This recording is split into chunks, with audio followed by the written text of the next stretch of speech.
కొన్ని రోజులుగా టమాటా ధరలు సామాన్యులకు చుక్కలు చూపిస్తున్నాయి. ఆకాశాన్నంటిన రేట్లతో టమాటాలను కొనుగోలు చేసేందుకు మధ్యతరగతి ప్రజలు జంకుతున్నారు. ఇక ధరలు పెరగడం ఏమో గానీ దేశవ్యాప్తంగా చిత్ర విచిత్ర ఘటనలు చోటు చేసుకుంటున్నాయి.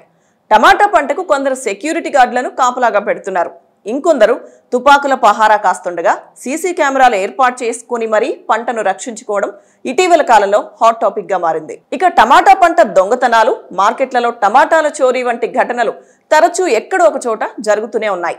మరోపక్క పుట్టినరోజు వంటి శుభకార్యాలకు, పెళ్లి వేడుకలకు టమాటా బాక్సులు బహుమతిగా ఇస్తున్న సందర్భాలు కోకొల్లలుగా తారసపడుతున్నాయి. ఈ క్రమంలో దేవునికి మొక్కు చెల్లించుకునేందుకు టమాటాలు ఇవ్వడం సంభ్రమాశ్చర్యాలకు గురి చేస్తోంది. తాజాగా అలాంటి ఘటనే ఏపీలోని అనకాపల్లిలో చోటు చేసుకుంది. ఇంతకీ అదేం మొక్కు, అందుకోసం ఏం చేశారో మీరు ఓసారి చూడండి. అనకాపల్లి జిల్లా కేంద్రంలోని నూకాలమ్మ ఆలయంలో పట్టణానికి చెందిన అప్పారావు, మోహిని దంపతులు అమ్మవారికి ప్రస్తుతం అత్యంత విలువైన టమాటాలతో తులాభారం ఇచ్చారు. తాము అనుకున్నది జరిగితే కుమార్తె భవిష్య పేరు మీద నిలువెత్తు బంగారం అమ్మవారికి ఇస్తామని మొక్కుకున్న తల్లిదండ్రులు ఆ మొక్కుబడి తీర్చుకున్నారు. ఇక తాజా పరిస్థితుల దృష్ట్యా టమాటాలను సామాన్యులు బంగారంగా భావిస్తున్నారు. కాబట్టి బంగారంతో సమానమైన టమాటాల తులాభారాన్ని ప్రతి ఒక్కరూ విచిత్రంగా ఆసక్తిగా తిలకించారు.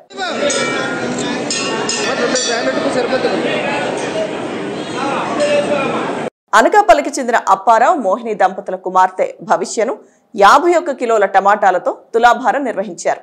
ఆ తర్వాత 51 కిలోల బెల్లంతో అలాగే పంచదారతో తులాభారం వేసి గుడిలో అమ్మవారి నిత్యాన్నదాన కార్యక్రమం కోసం ఆలయ అధికారులకు అప్పగించారు.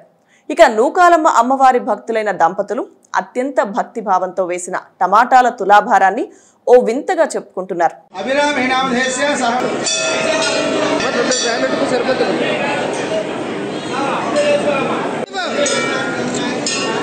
ప్రస్తుతం మార్కెట్లో టమాటాల ధర కేజీ 150 రూపాయల పైనే ఉండడంతో అంత ఖరీదైన వాటితో తులాభారమా అంటూ ఆ నోట ఈ నోట తెగ చర్చించుకుంటున్నారు.